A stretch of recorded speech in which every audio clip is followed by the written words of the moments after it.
In the shadowed hollows and mist-choked flatlands of antebellum Virginia, a particular darkness took root, one that history has been reluctant to fully unearth.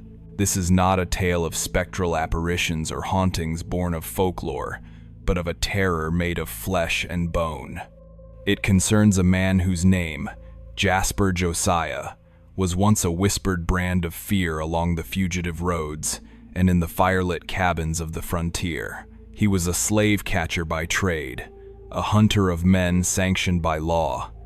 But the nature of his work and the inclinations of his soul would eventually curdle into a malevolence so profound that he would be remembered not for the men he returned to bondage, but for those he sent into oblivion.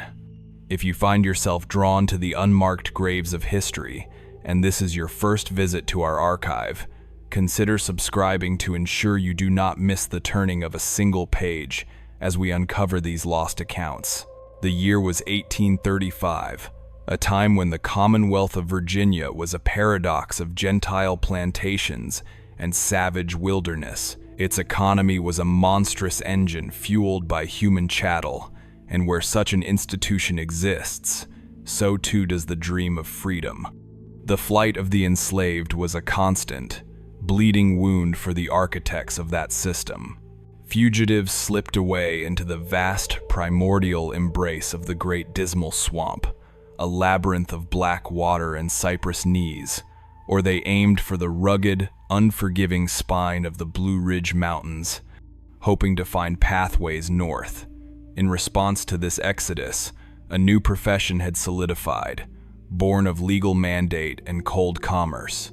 It was the era of the professional slave catcher, a role that attracted men of a certain disposition, men for whom brutality was not a failing but a tool, and for whom empathy was a dangerous liability. These were not mere deputies or concerned citizens. They were specialists, trackers endowed with a near supernatural ability to read the landscape for signs of human passage. They were hounds in human form, paid by the head for the retrieval of property that had dared to imagine itself human. Their authority was immense and largely unchecked, drawn from the Fugitive Slave Act of 1793, a piece of legislation that cast a long and chilling shadow over the entire nation. In the remote counties and frontier settlements of Virginia, the arrival of a slave catcher was an omen, a promise of violence to come. They operated in the murky space between law and lawlessness, their methods seldom questioned as long as they produced results. Into this world stepped Jasper Josiah. He was not a man of notable origin, emerging from the poor, clay-scratched soil of the Virginia Piedmont like so many others. Little is recorded of his youth, save for a single, peculiar detail passed down through local recollection. It was said that as a boy, he possessed an unnatural stillness, an ability to sit for hours without fidgeting, his gaze fixed on some distant, unseen point. This trait, perhaps dismissed as idleness in a child, would later be recognized as the unnerving patience of a predator. He was a tall man, lean and sinewy, with a frame hardened by a life lived outdoors. His features were sharp, angular, and perpetually weathered, giving him the appearance of being carved from old, hard wood. But it was his eyes that people remembered most. They were a pale, washed-out blue, and they seemed to hold no light, reflecting only the grimness of his surroundings. He rarely spoke, and when he did, his voice was low and devoid of inflection, a dry rustle of words that offered no insight into the mind behind them. His singular humanizing quality, if it could be called that, was an obsessive fastidiousness regarding his equipment. He would spend hours by firelight, meticulously cleaning and oiling the manacles, the tracking dog's collars, and the heavy leather straps he used in his trade, his movements precise and methodical as if performing a sacred ritual.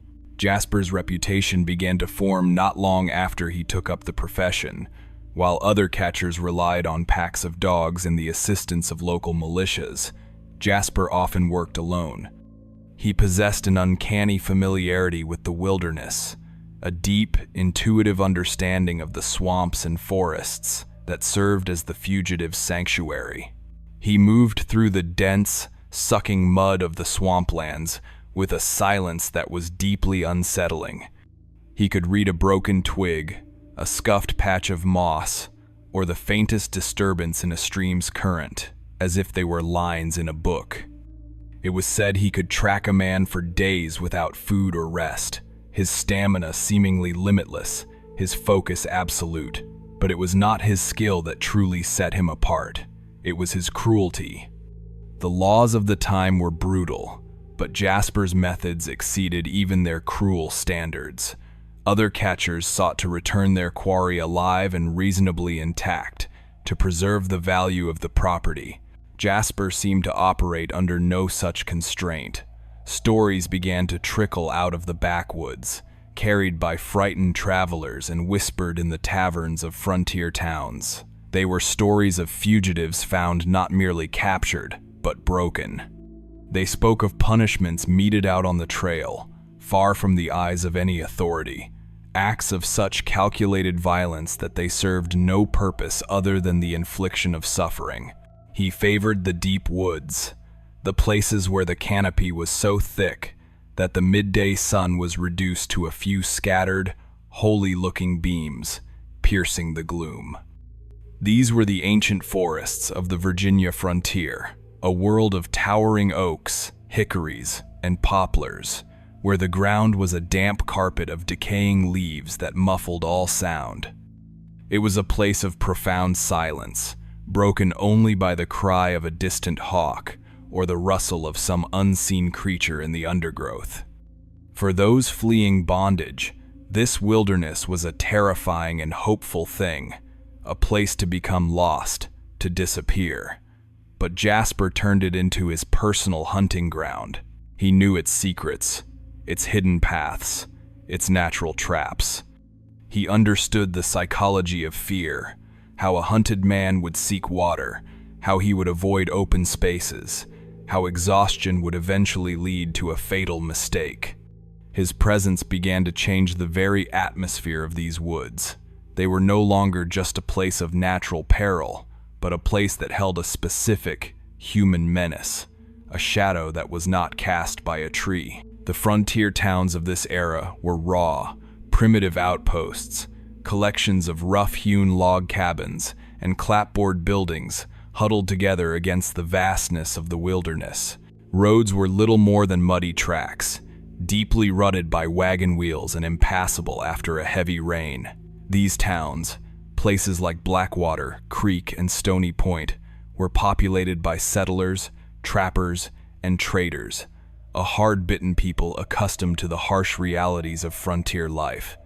Law was a fragile concept, often embodied by a single, overwhelmed sheriff responsible for a territory spanning hundreds of square miles.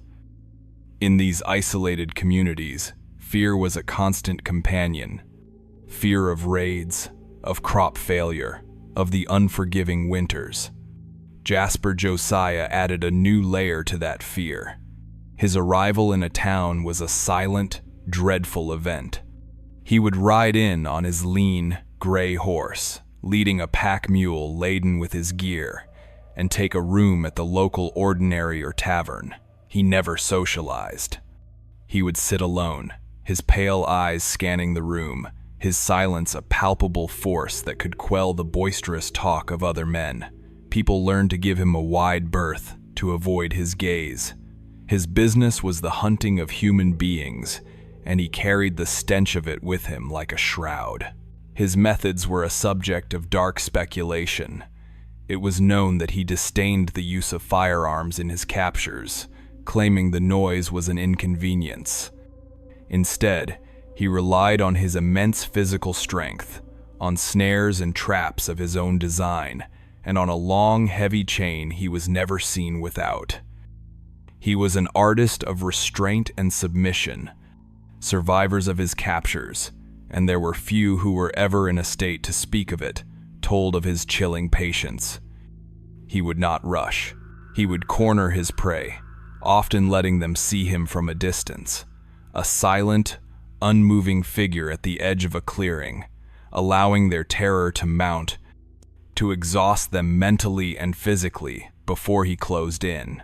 He seemed to draw some cold nourishment from their despair. The physical evidence of his work was unmistakable.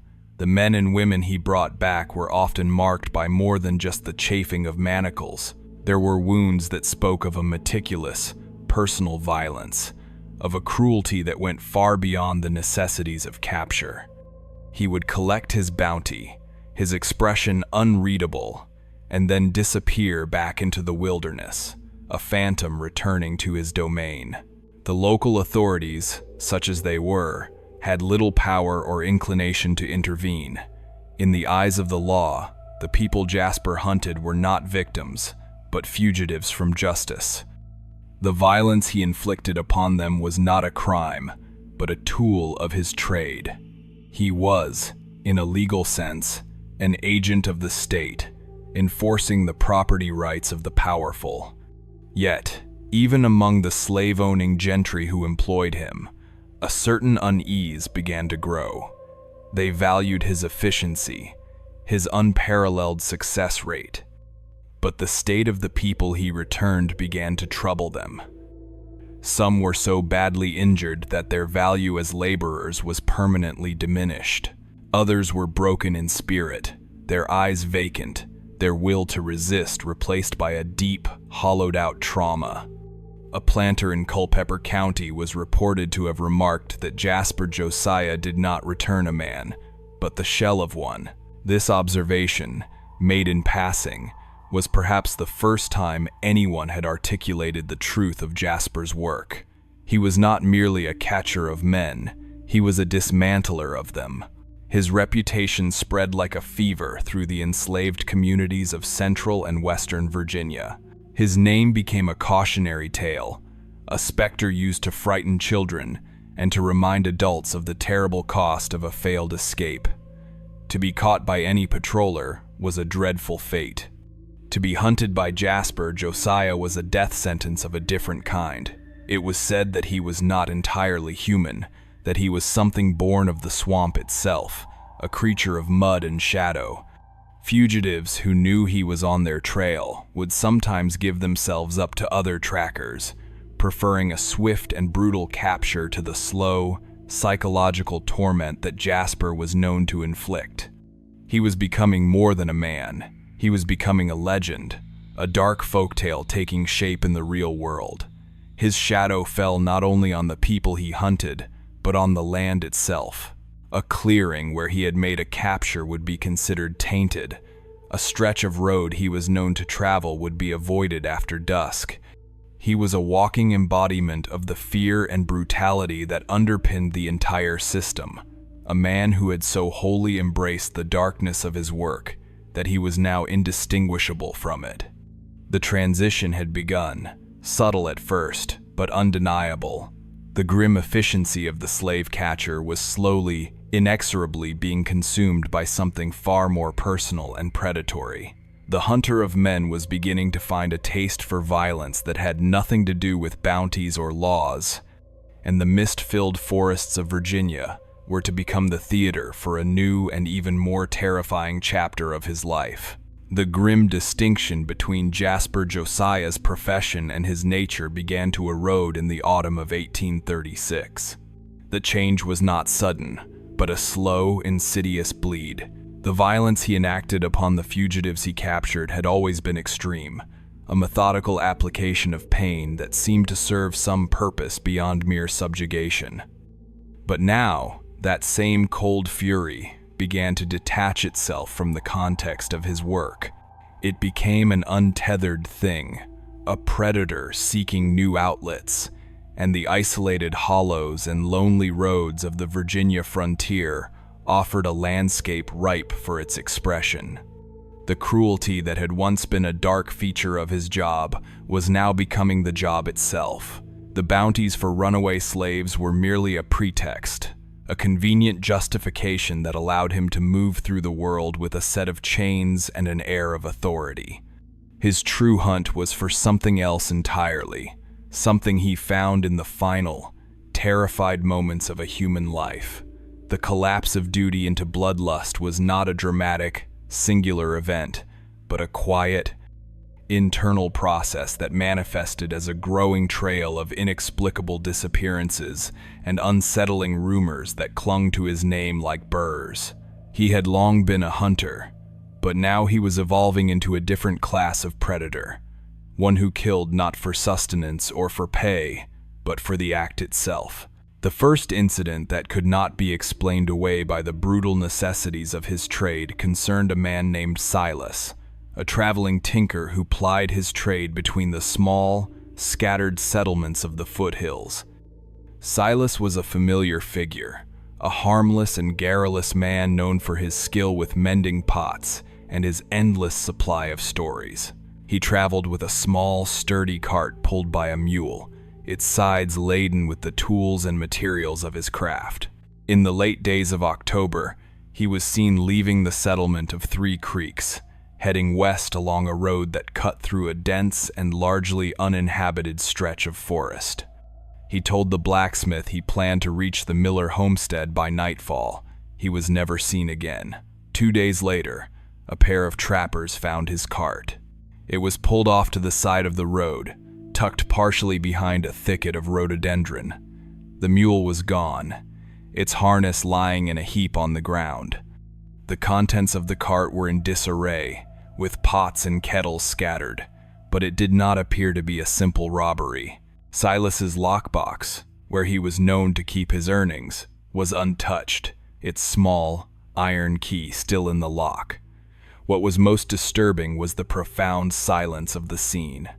There were no signs of a struggle, no blood, no tracks, other than those of the cart and the mule.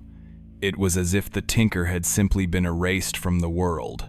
Word of Silas's disappearance spread slowly, passed from one isolated cabin to the next. Initially, it was attributed to the myriad dangers of the frontier. Perhaps he had been taken by a bear, or had fallen into a ravine, or had simply decided to abandon his route and move on to parts unknown. But then, a detail emerged that cast a colder, more specific light on the matter. A young boy, checking his father's snare lines on the morning Silas vanished, reported having seen a man watching the road from a high ridge.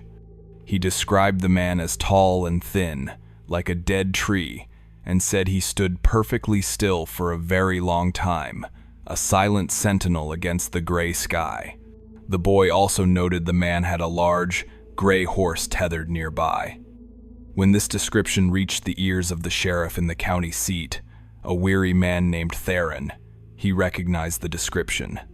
Jasper Josiah had passed through town just the day before Silas's disappearance, resupplying on salt and lead shot.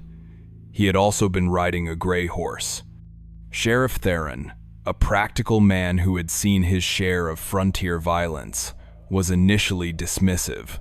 Coincidence was common in such a wide and sparsely populated territory.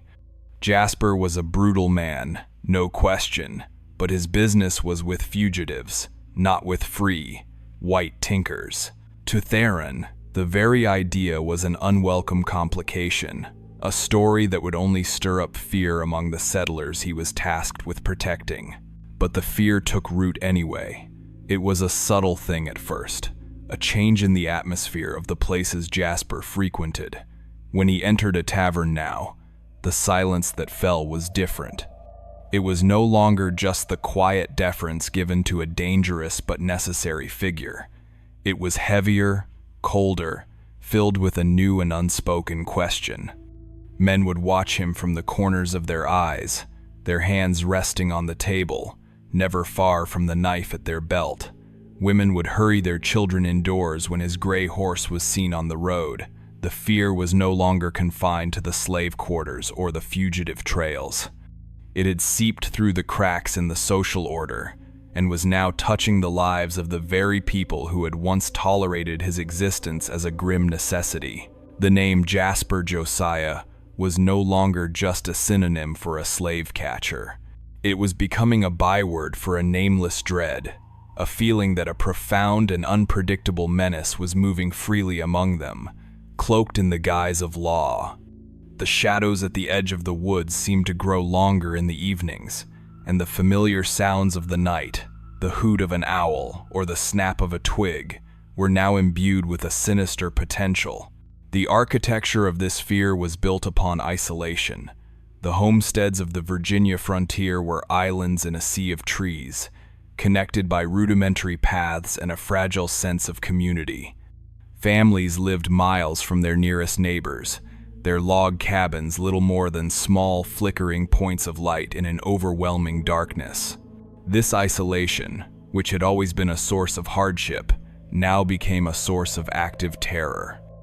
A lone cabin, with its thin wooden walls and shuttered windows, offered little protection against a man who could move through the forest without a sound. At night, families would bar their doors, the heavy thud of the wooden beam echoing the frantic beating of their own hearts. They would sit by the hearth, the firelight casting dancing, monstrous shapes on the walls, and listen. Every creak of the cabin's timbers, every rustle in the cornfield, every distant howl of a wolf was scrutinized, interpreted as a possible sign of his approach. He was a perfect monster for such a landscape, a creature whose legend was fed by solitude and silence. His threat was amplified by the vast empty spaces between people, spaces he was known to master completely. Several months after the tinker's disappearance, in the dead of winter, another incident occurred. It was in a neighboring county, at a small, struggling farmstead owned by a family named Corvid. The father, a man named Ephraim, was found dead in his barn. He had been crushed by a fallen stack of hay bales, a tragic but seemingly plausible accident in a place where physical labor was fraught with danger. The local physician, a man with little experience in forensic matters, ruled it as such, but Ephraim's wife, Elspeth, told a different story. She spoke to the circuit judge in a hushed, terrified voice, telling him that for a week leading up to her husband's death, she had felt they were being watched. She had caught glimpses of a figure at the edge of their property, a tall man who would stand among the skeletal winter trees and simply observe their cabin. She said her husband had become agitated, cleaning his rifle every night and startling at every sound. On the day he died, he had gone to the barn to bring in more feed, telling her he felt the man was close. She begged him not to go alone, but he insisted. When he did not return, she found him, his body contorted beneath the immense weight of the bales. What she told the judge next was what chilled him the most. The bales had been stacked securely, braced against the barn wall. She insisted there was no way they could have fallen on their own. She believed they had been deliberately pushed. The judge, a stern and pragmatic man named Obadiah, listened to her story with a growing sense of unease. He knew of Jasper Josiah, as did everyone in a position of authority in that part of the state. He also knew that Jasper had been hired by a plantation owner not 10 miles from the Corvid farmstead to track a runaway, and that he had been in the area for the past 2 weeks. The connection was circumstantial, a thread of suspicion woven from the grief and fear of a new widow. There was no proof. Elspeth had not seen the watcher's face clearly, and the scene in the barn had been disturbed by the neighbors who came to help her. Yet, the story resonated with the now persistent whispers about the slave catcher. The pattern was beginning to emerge, a disappearance or a strange death in a place where Jasper was known to be operating. Obadiah sent a letter to Sheriff Theron, detailing Elspeth Corvid's testimony. The letter was a cautious, carefully worded document, but its implication was clear. 2 sheriffs in 2 different counties were now contemplating the same terrible possibility. The man they had all viewed as a tool of the plantocracy was perhaps something else entirely. He was a rogue element, a force of violence that was no longer discriminating in its targets. The law, however, was a clumsy and inadequate instrument to deal with such a threat. Jasper operated in the wilderness, in the unmapped territories between jurisdictions. He was a master of evasion, a man who left no witnesses and little evidence. To accuse him publicly would be a dangerous act. He had powerful employers who would defend him, and without a body or a reliable witness, any charge would be dismissed as hearsay, as the hysterical fears of frontier folk. The sheriffs were trapped. They were responsible for the safety of their people, but they were hamstrung by the very legal system they were sworn to uphold. Jasper was protected by his profession, his brutality sanctioned as long as it was directed at the designated targets. What he did in the shadows, between captures, remained in the realm of rumor and speculation. Jasper himself seemed oblivious to the growing fear that surrounded him, or, if he was aware of it, he gave no sign. He continued his work with the same chilling efficiency, moving from county to county, his presence a dark harbinger. But those who watched him closely noticed a subtle shift. There was a new boldness to him, a sense of impunity. He would linger in areas long after his official business was concluded, his gray horse a familiar and dreaded sight on remote trails. He was seen near crossroads at dusk, or by the banks of lonely rivers, a solitary figure seemingly engaged in nothing but watching and waiting. He was no longer just passing through. He was patrolling, laying claim to the land itself, turning the entire wilderness into his private hunting preserve. The whispers of bloodshed grew louder, no longer confined to the backwoods but reaching the parlors and courthouses of the more established towns. The name Jasper Josiah was now inextricably linked with a sense of profound and encroaching danger. The fear was no longer a whisper. It was a low, steady hum of dread that vibrated beneath the surface of everyday life. The transition was nearly complete. The suspicions were hardening into a certainty in the minds of the few men in a position to act. Jasper Josiah, the slave catcher, was now a suspected murderer. The hunter was about to become the hunted. The veil of plausible deniability that had shrouded Jasper Josiah's activities was torn away in the spring of 1837. The whispers and suspicions that had haunted the frontier were about to be validated by an act of such unambiguous brutality that it could not be dismissed as accident or rumor. The event would forever mark the transition of Jasper from a feared slave catcher to a documented murderer, a shift that plunged the rural communities of Virginia into a new and profound state of terror. The killing was not a crime of passion, nor was it the messy result of a robbery gone wrong. It was a cold, methodical piece of work, bearing the unmistakable signature of a man for whom violence was a craft. The location was a small, newly established homestead in a shallow valley known as Hatcher's Gap, a place of stark beauty and profound isolation. It was here that a young couple, Phineas and Tabitha, had sought to build a life, their small log cabin a testament to their hope, standing defiant against the encroaching wilderness. They had been in the valley for less than a year. Their nearest neighbor, a grizzled trapper named Hezekiah, lived nearly 4 miles away, a distance that was a full morning's walk. It was Hezekiah who found them. He had come to trade some cured pelts for a sack of flour and had been struck by the unnatural silence that hung over the homestead.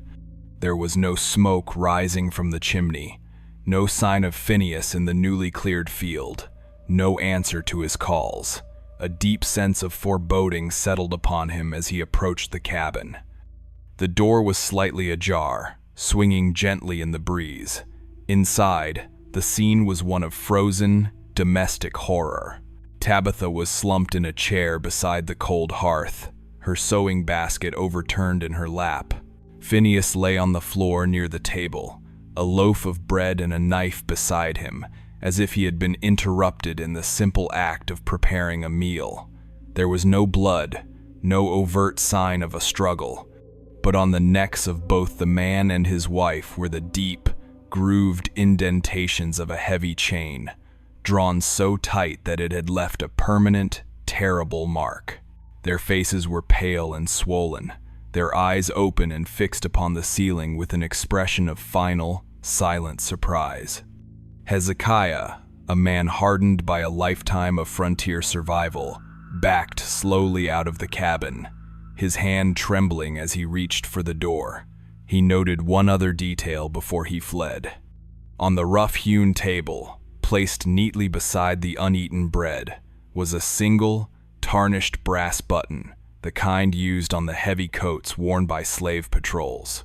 Hezekiah's ride to the county seat was a frantic, desperate affair. When he finally stumbled into Sheriff Theron's office, his story poured out in a torrent of horrified words.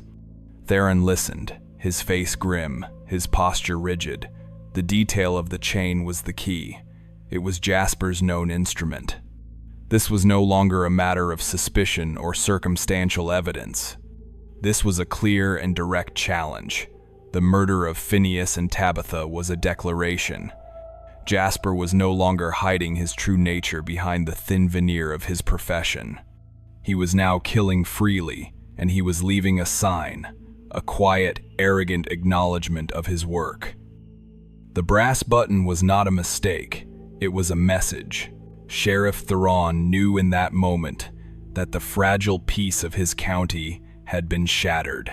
He was no longer dealing with a phantom of rumor, but with a flesh and blood monster who had just demonstrated a chilling willingness to slaughter innocent settlers in their own homes. The time for caution and quiet investigation was over. The news of the Hatcher's Gap murders spread like a pestilence. It traveled by horseback and by foot, passed from one trembling voice to another at crossroads stores, in churchyards, and over fence lines. With each telling, the story grew more monstrous, the details more vivid and terrifying. The image of the silent cabin, of the young couple slain in the middle of a mundane task, struck a deep and primal chord of fear within the scattered populace. Their own cabins, once sanctuaries against the wilderness, now felt like traps. The very isolation they had sought for its promise of independence now seemed a fatal vulnerability. A collective paranoia took hold. People began to see Jasper's shadow in every darkened wood line, to hear his footstep in every gust of wind. The world outside the thin protection of their walls became a place of active, malevolent intent. Travel between settlements, once a routine necessity, now became a perilous undertaking. Men would only travel in armed groups, their eyes constantly scanning the dense trees that lined the roads. No one traveled after dusk. The roads, which were the arteries of frontier life, grew quiet and empty as the sun began to dip below the horizon. The terror was not just external, it was a poison that seeped into the heart of family life. At night, the flickering firelight inside the cabins did little to dispel the immense darkness that pressed in from outside. Parents would watch their children sleep, their hearts racked with a fear they dared not speak aloud. The familiar sounds of the Virginia night, once a comforting lullaby, were transformed into a symphony of threats. The simple act of going to the well for water or the outhouse became an exercise in courage. People began to talk of abandoning their homesteads, of packing up their meager belongings and moving east, back toward the relative safety of the more populated towns. Some families did just that. They loaded their wagons, cast one last, fearful look at the homes they had poured their lives into, and fled.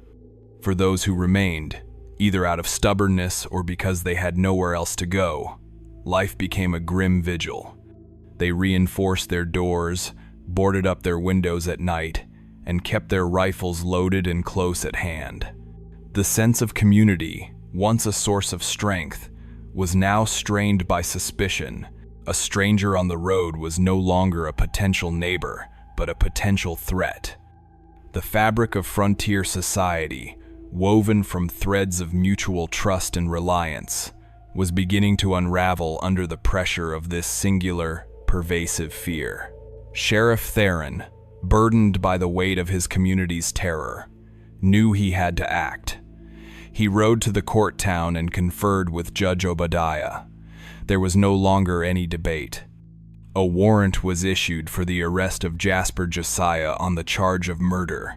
The document felt flimsy, almost absurd, a piece of paper meant to stop a force of nature.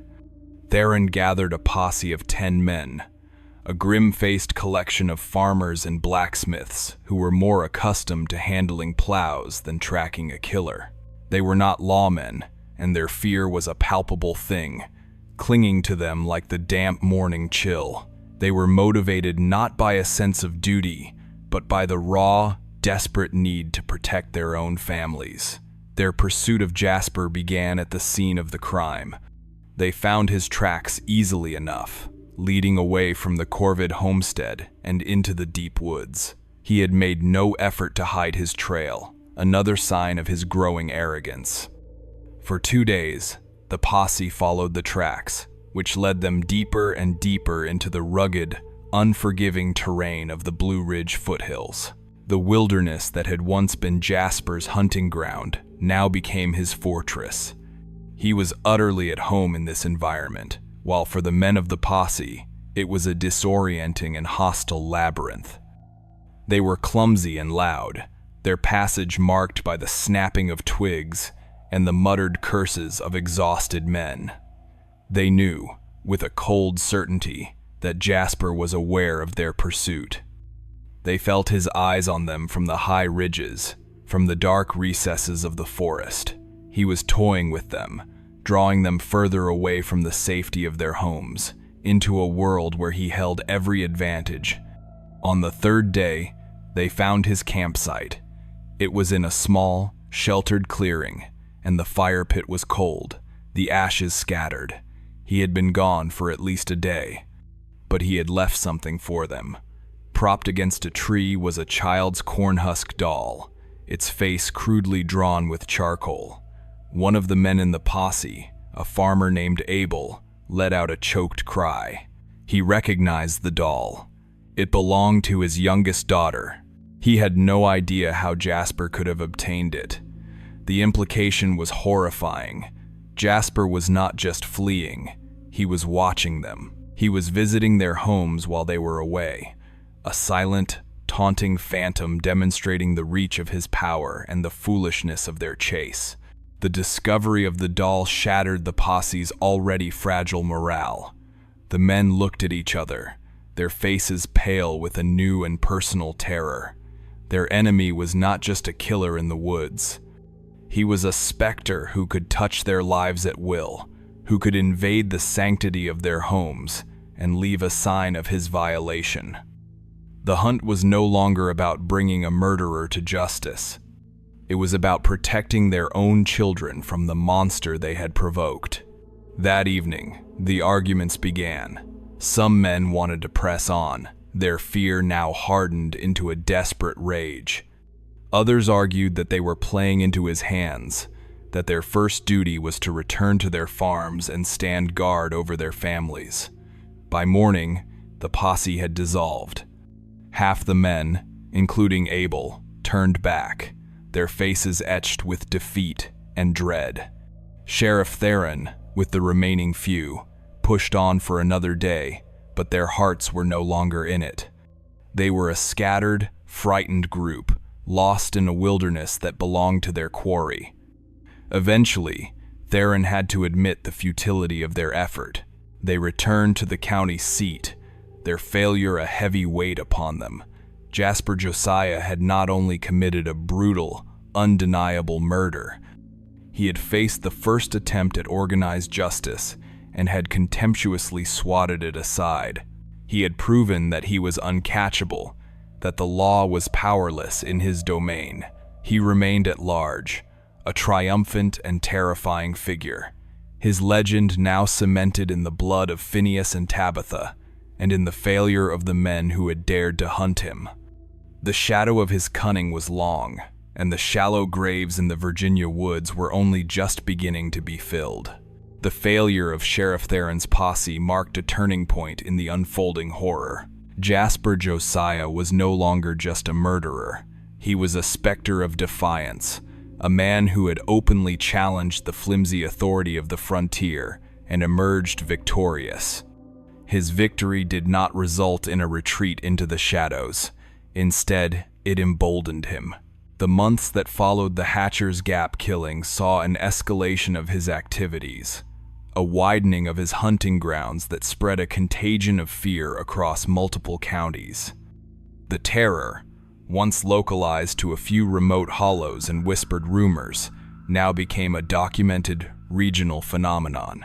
He was no longer a story told around a hearth, but a headline in the sparse, ink-smudged newspapers of Richmond and Fredericksburg. Reports of disappearances, once isolated and sporadic, now began to form a chilling and undeniable pattern. A whole section of Virginia was being held hostage by the shadow of this one man.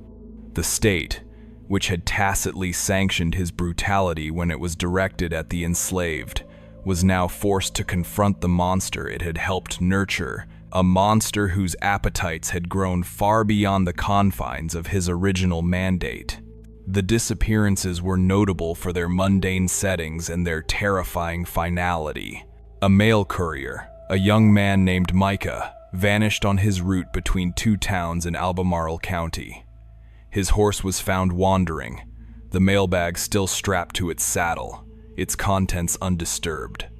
There was no sign of Micah, no trace of a struggle, nothing but the empty road and the silent, watching trees. 2 weeks later, a family of German immigrants, the Webers, who were traveling west to claim a new parcel of land, disappeared from a roadside camp. A passing merchant found their wagon, the canvas cover flapping in the wind. The campfire was cold, a pot of beans still hanging over the ashes, a meal that would never be eaten. Their oxen were tethered nearby, but of the father, the mother, and their 2 small children, there was nothing. It was as if they had been plucked from the earth. In another county, a botanist from a northern university, a man named Alistair, who was in the region to study the unique flora of the mountain balds, went for a walk one morning from the inn where he was staying and did not return. A search party found his satchel, filled with carefully pressed flowers and detailed drawings, lying beside a stream. Of Alistair himself, they found not a single clue. These were not fugitives or people living on the fringes of society. These were ordinary settlers, merchants, and travelers. They were the very people the law was supposed to protect. Their disappearances created a new and more potent kind of fear. It was a fear born of randomness. Jasper's motives were inscrutable. There was no logic to his choice of victims, no robbery, no apparent grievance. He seemed to kill for reasons known only to himself, striking at anyone who happened to cross his path at the wrong moment. This unpredictability was his greatest weapon. It meant that no one was safe. Anyone could be next. The sense of helplessness among the settlers became a palpable, corrosive force. They were trapped in a vast and dangerous landscape with a predator whose movements were untraceable and whose impulses were unknowable. The simple act of living, of tending to one's farm, of traveling to the mill, was now overlaid with a constant, low-grade terror. The psychological toll was immense. Communities, already fragile, began to turn inward. Trust eroded completely. Every stranger was a potential threat, every unfamiliar sound a harbinger of doom. The vibrant, if difficult, life of the frontier was slowly being strangled by a creeping paralysis of fear. The official response was hamstrung by the realities of the time. The concept of a coordinated, statewide law enforcement agency did not exist. Each county was its own small kingdom, with a single sheriff whose authority ended at the county line. Jasper moved fluidly between these jurisdictions, exploiting their lack of communication and cooperation. A crime committed in one county was of little concern to the sheriff of the next. The governor in Richmond received letters and petitions filled with pleas for assistance, but the state's resources were limited, and its attention was focused on the political and economic concerns of the wealthy eastern planters. The problem of a single, elusive killer in the Western Territories was seen as a local matter, a regrettable but distant symptom of the frontier's inherent lawlessness. The courtrooms, which should have been centers of justice, were filled with a profound and impotent silence. There were no witnesses to call, no evidence to present, no accused to stand trial. There was only a growing list of the missing and a collection of terrifying but legally useless stories. The law, as an institution, was failing, and the people of the frontier knew it. They were on their own. The legend of Jasper Josiah grew, nourished by this vacuum of authority. He was becoming a figure of dark folklore, a bogeyman made real. Stories of his preternatural abilities circulated with the weight of established fact. It was said he could travel for 50 miles in a single night, that he could make himself invisible in the forest, that he could speak the language of wolves and command them to do his bidding. These tales, while fanciful, spoke to a deeper truth. Jasper possessed a mastery of his environment that seemed almost superhuman to the settlers, who were still struggling to impose their will upon the land. He was a part of the wilderness in a way they could never be, an indigenous spirit of violence that had risen from the soil itself. His legend was also a reflection of the people's despair. By making him a myth, they were tacitly acknowledging that he was beyond the reach of ordinary men. He was not a criminal to be caught, but a natural disaster to be endured, like a flood or a blight. This transformation of the man into a myth served to deepen the sense of helplessness. How could a posse of farmers hope to capture a man who could command the shadows? How could the law imprison a ghost? The economic life of the region began to suffer. The roads, which were the lifelines of commerce, became arteries of fear. Merchants and circuit riders, essential figures who connected the isolated communities, began to refuse to travel their routes. They would not risk their lives for a few shillings of profit. As a result, supplies of salt, sugar, lead, and other necessities began to dwindle in the remote settlements. The price of goods skyrocketed. The flow of information, carried by these same travelers, slowed to a trickle. Communities became even more isolated, cut off from the outside world, left to stew in their own fear and suspicion. The very project of westward expansion, of taming the frontier, seemed to falter. Families who had dreamed of building a new life on the land were now imprisoned by it, their hopes for the future consumed by the immediate and all-encompassing need to simply survive until the next sunrise. Officials in the state capital could no longer ignore the growing crisis. The petitions were now coming not just from terrified settlers, but from land speculators and prominent citizens whose economic interests were being threatened. The breakdown of law and order in the western counties was becoming a political embarrassment and a threat to the state's prosperity. The governor, a man named Littleton, was finally moved to act, not out of a deep concern for the lives of the frontier folk, but out of a need to restore confidence and protect the economic engine of the state. He met with his advisors and with members of the General Assembly. The discussions were tense. The problem of Jasper Josiah had exposed a fundamental weakness in the state's ability to police its own territory. A new approach was needed. The era of leaving justice to the local sheriff and his hastily assembled posses was over. The state itself would have to intervene. A proclamation was drawn up, a formal and dramatic document that acknowledged the reign of terror that had gripped the western counties.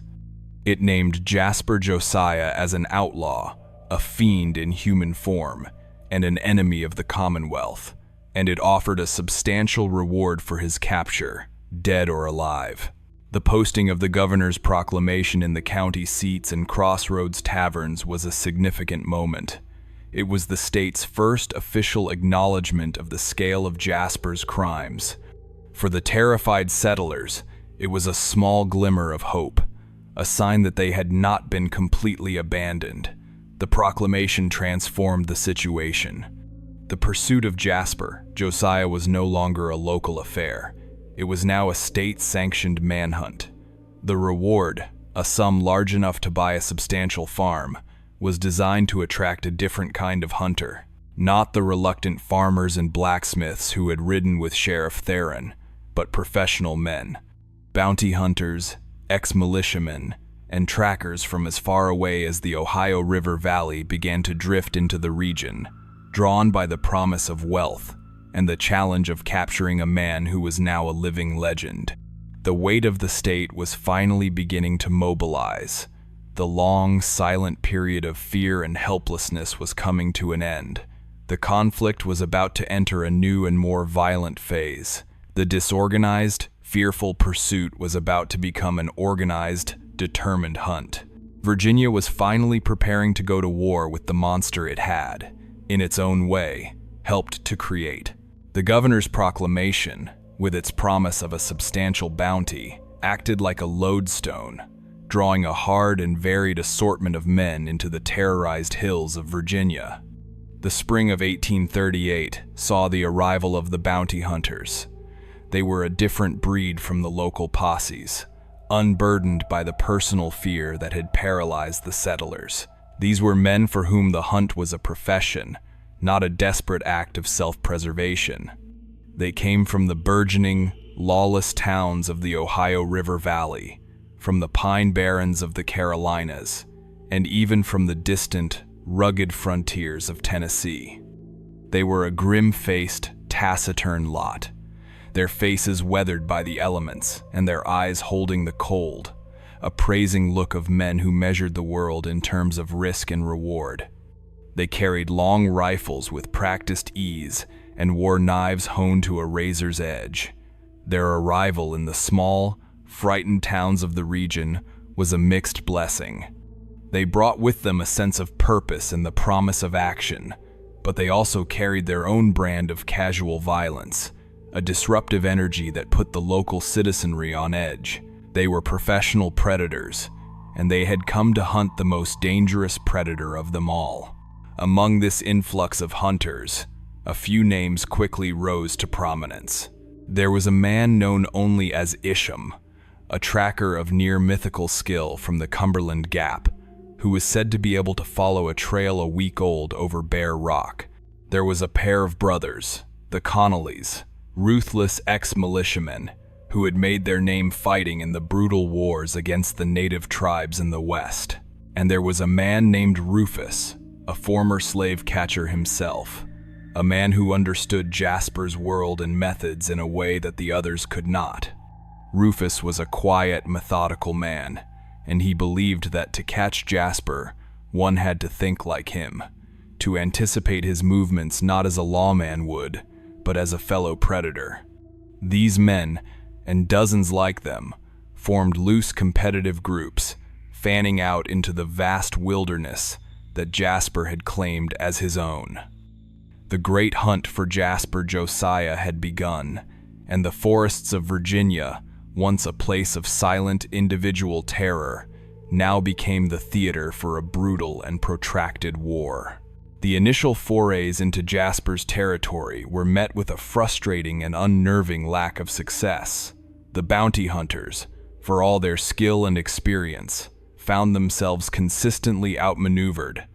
Jasper was not a common fugitive who sought to put distance between himself and his pursuers. He was a master of his domain, and he used the landscape itself as a weapon.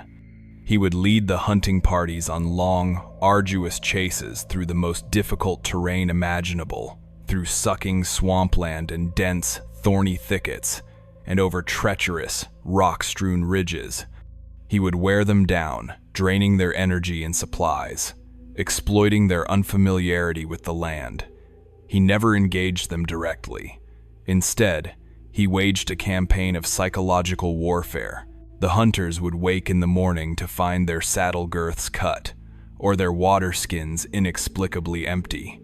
They would find unsettling signs left on the trail, a dead crow hung from a branch by its feet, or a pattern of stones laid out in a shape that had no discernible meaning, but which felt like a deliberate and mocking message. He was a ghost in the woods, always one step ahead, his presence felt but never seen. The first attempt to corner him ended in a spectacular and bloody failure. Isham, the renowned tracker, managed to follow a fresh trail to a ruined cabin deep in a mountain hollow. Believing he had finally trapped his quarry, he and his party of 5 men surrounded the cabin at dawn. They called for Jasper to surrender, their voices swallowed by the immense silence of the mountains. There was no response. After a tense hour, they stormed the cabin, bursting through the door with their rifles raised. It was empty, but as they stood in the dusty, derelict interior, a sound came from above. A heavy, preset deadfall, a massive log weighted with rocks, crashed through the rotten roof, crushing 2 of the men instantly. The survivors, stunned and horrified, scrambled out of the cabin, only to be met by a volley of rocks and sharpened stakes launched from a concealed position on the ridge above them. They never saw Jasper. They saw only the deadly results of his cunning. The surviving members of Isham's party straggled back to the nearest town days later, carrying their wounded, their confidence shattered. The story of the deadfall trap spread quickly among the other hunters, a sobering lesson in the nature of the man they were pursuing. He was not just a killer, he was an architect of death, a man who could turn the forest itself into an elaborate and lethal machine. The Connolly brothers, relying on their military experience, tried a different tactic. They established a network of fortified camps, hoping to create a dragnet to slowly constrict the area in which Jasper could operate. But Jasper refused to be contained. He moved between their camps with impunity, a phantom who seemed to pass through their lines at will. One night, he crept into the perimeter of their main camp and, with chilling audacity, poisoned their supply of salted meat.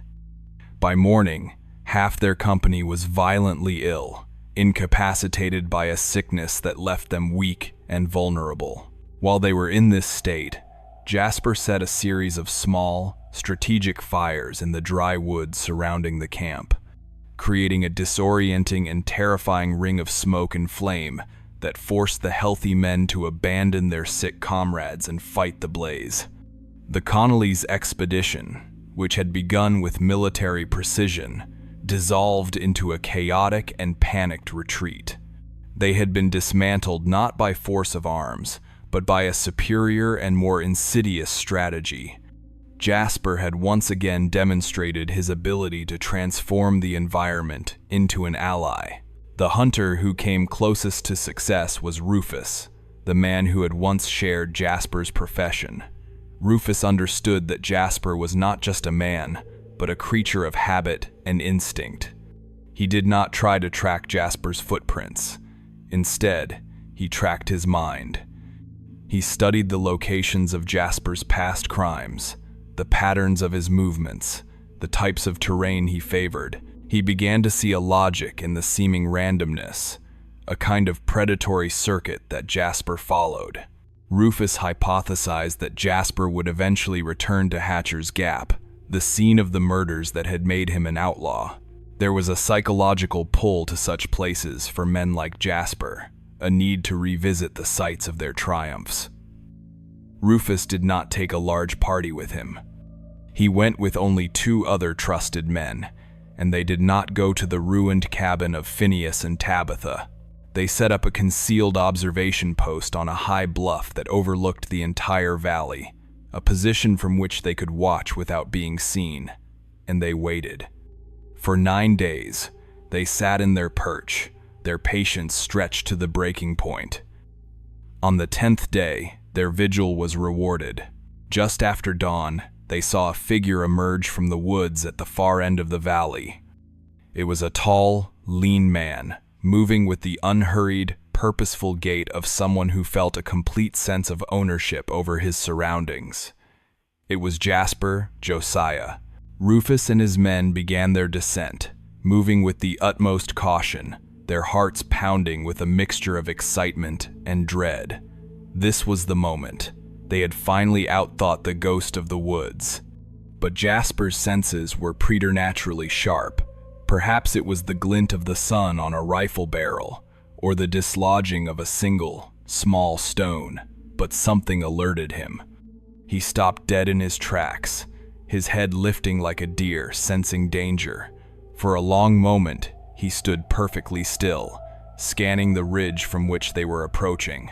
Then, in a movement so swift it was almost a blur, he turned and melted back into the forest. The chase was on. Rufus and his men ran, their lungs burning, but they were no match for Jasper's speed and agility in this terrain. He led them on a desperate, winding pursuit through the valley, always staying just out of rifle range. The chase ended at the base of a sheer rock face, where a narrow, treacherous-looking fissure offered the only path upward. Jasper scrambled up the rock face with the agility of a mountain goat and disappeared into the fissure. By the time Rufus and his men reached the spot, he was gone. He had vanished into the very rock of the mountains. They had come closer than anyone, had looked upon his face, but he had once again proven his near-mythic ability to dissolve into the wilderness. The state, with all its resources, and the bounty hunters, with all their skill, had failed.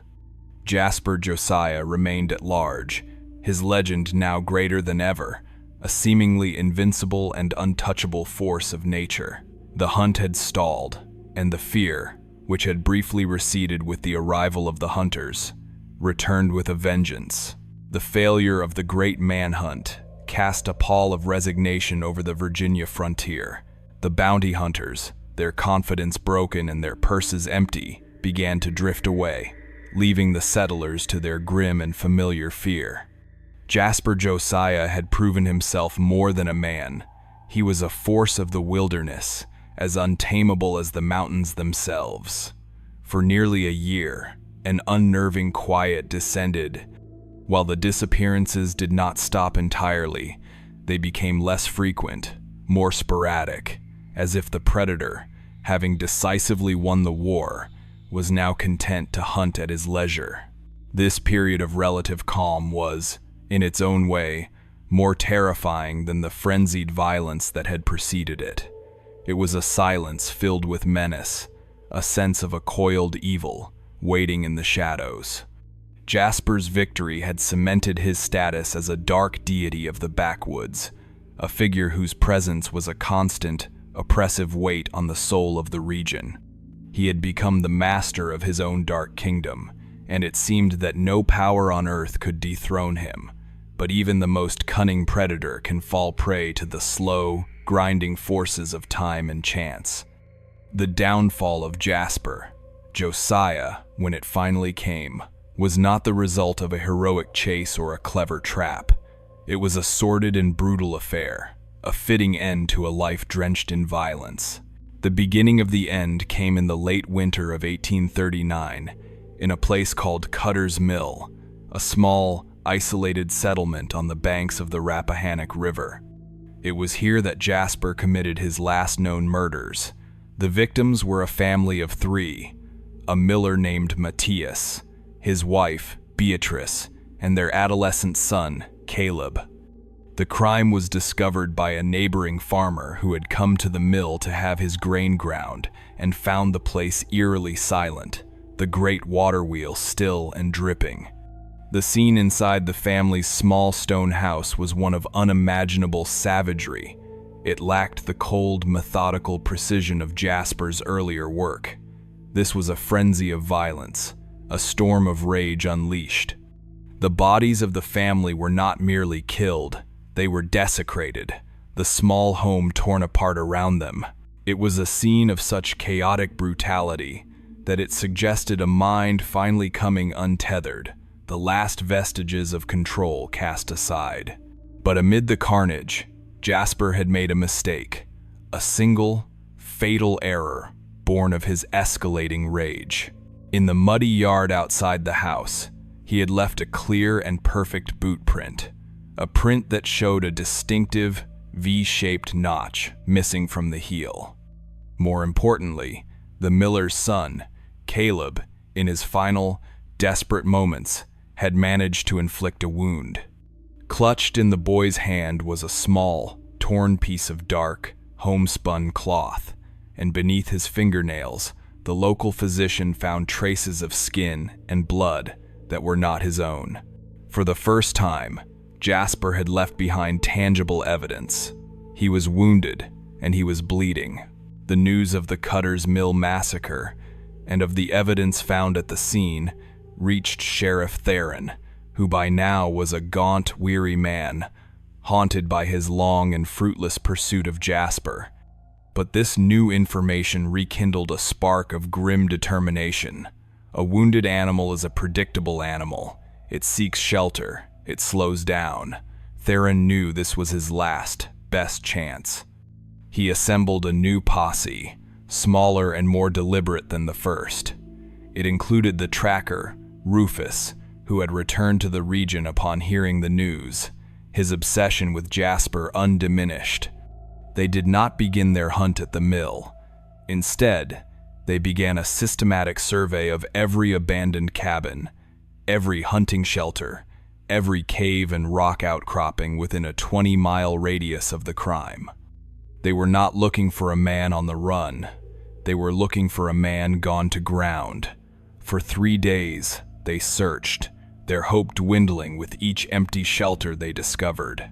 On the 4th day, in a forgotten, swampy bottomland miles from any road, they found him. He had taken refuge in a dilapidated trapper's lean-to, a crude structure of rotting logs and peeling bark. He was not the mythic, invincible phantom of the legends. He was a gaunt, feverish man, his clothes caked with mud and dried blood. The wound from his struggle with the boy, a deep gash on his forearm, had become infected, the flesh around it swollen and discolored.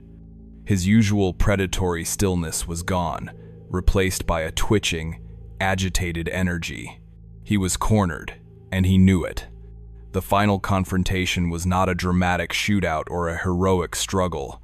It was a short, ugly, and brutal affair. As the posse surrounded the lean-to, Jasper burst out, not with a rifle, but with the heavy, rusted chain that had been his signature weapon. He swung it with a wild, desperate fury, his face contorted in a silent snarl of defiance. The men of the posse, armed with rifles, could have shot him down from a distance, but Theron and Rufus had made a pact. This man would be taken alive. He would be made to face the justice he had so long evaded. They rushed him, a wave of bodies absorbing the brutal impact of the swinging chain. The fight was a chaotic maelstrom of mud and violence. Jasper fought with a feral strength, but his fever had weakened him. He was finally overwhelmed, pinned to the ground by the weight of 5 men, his furious, guttural roars eventually subsiding into ragged, gasping breaths. The ghost of the woods had been captured. Jasper Josiah's trial was a brief and somber affair.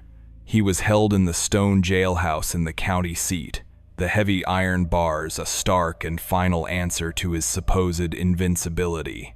He spoke not a single word throughout the proceedings. He sat in the defendant's box, a silent, hollowed-out figure, his pale eyes vacant, fixed on some distant point beyond the walls of the courtroom. The evidence against him was overwhelming. The boot print matched a pair of boots found in his possession. The cloth from the dead boy's hand matched a tear in his coat. Dozens of witnesses, settlers from across the region, came forward to testify, their voices trembling as they recounted their stories of his terror. their words painting a portrait of a man who was a walking plague upon the land. The jury, composed of men who had lived in fear of him for years, delivered their guilty verdict without leaving their seats. The judge, his voice heavy with the weight of the moment, sentenced him to hang by the neck until dead. The day of his execution was a gray and misty morning in early April. A scaffold had been erected in the town square, a stark, geometric structure of raw, new lumber. A crowd had gathered, a silent, somber assembly of hundreds of people from all over the region. They had come not for spectacle, but for a kind of communal exorcism, to see with their own eyes that the monster was truly gone. Jasper was led from the jail, his hands bound, his gait steady. He showed no emotion, no fear, no remorse. He ascended the steps of the scaffold with the same unnerving calm he had displayed his entire life. He stood upon the trapdoor, the noose was placed around his neck, and a black hood was pulled over his head. The sheriff asked if he had any last words. The hooded figure remained silent. The only sound was the creaking of the gallows in the damp air and the soft, collective breath of the crowd. Then, the trapdoor sprang open, and the long, dark chapter of Jasper Josiah came to a violent, definitive end. His body swung in the fog, a final, silent testament to the darkness that can reside within a human heart, a darkness that had been unleashed upon a land that was, for a time, entirely his. The record on Jasper Josiah is complete, and your presence through its final page is a testament to the importance of remembering even the darkest corners of our past. If you have just found our archive, subscribe to the Blaspheme Archive to ensure you are here when the next file is unsealed, and share in the comments your thoughts on the shadows this story has cast.